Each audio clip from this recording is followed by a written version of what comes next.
Merhaba arkadaşlar, mutfağıma hoş geldiniz. Bugün spangleli tavuk göğsü yapacağız. 150 gram kadar tereyağı veya margarinimizi ocağa koyuyoruz. Erimesini bekleyeceğiz.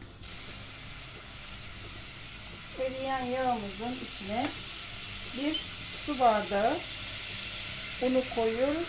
Hemen karıştırıp unumuzun un kokusu çıkana kadar kavuracağız bunu. Bu çok önemli püf nokta.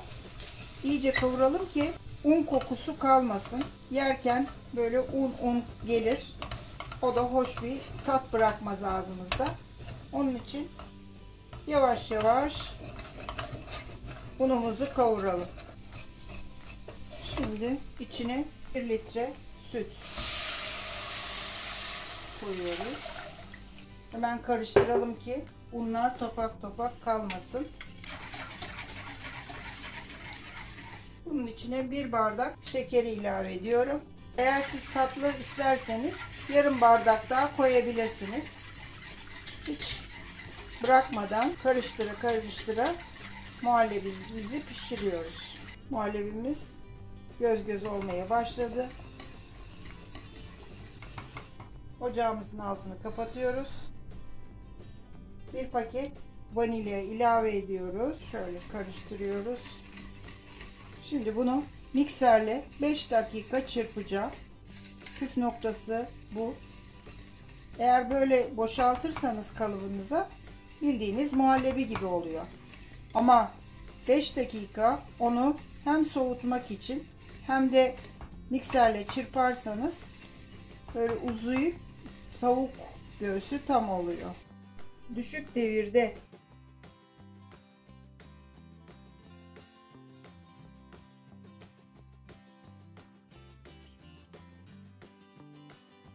eğer mikseriniz yoksa telle iyice çırpın.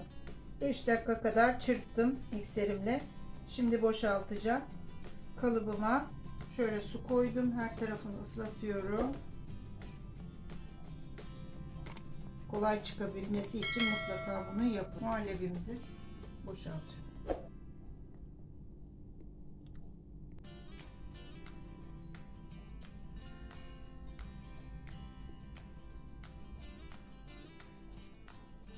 Şimdi bunu soğumaya bırakalım. İyice soğusun. 1-2 saat sonra spanglesini yapıp üstüne dökeceğiz. Spanglemizi hazırlayacağız. Tavuk göğsümüz iyice soğudu. 2,5 su bardağı sütü koydum. 3 yemek kaşığı toz şeker. 2 yemek kaşığı tepeleme dolu un. 1 yumurta sarısı. 1,5 yemek kaşığı kakao. Tenceremin altını açmadan önce hepsini bir karıştırıyorum ki top top olmasın diye.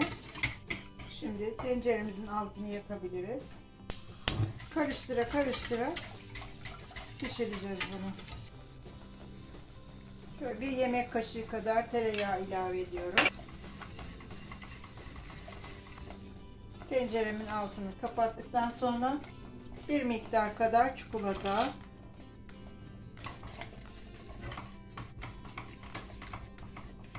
çikolata çok güzel bir tat veriyor içine.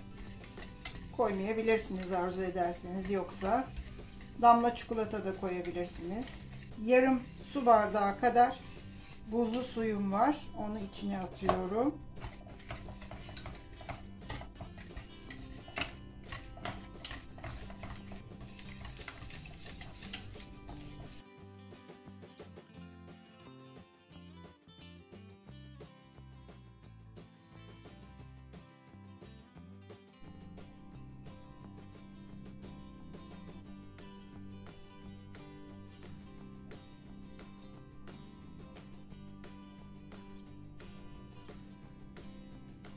Evet, kakao serpeceğiz ama iyice soğuduktan sonra serpmemiz gerekiyor. Yoksa sıcak sıcak serperseniz kakaonun rengi açılır, dalga dalga olur. Hoş bir görünüm olmaz. İyice soğusun. Sonra üstüne kakao serpeceğiz. Soğuyan tatlımızın üstüne Kakaoyu da serpiştiriyoruz.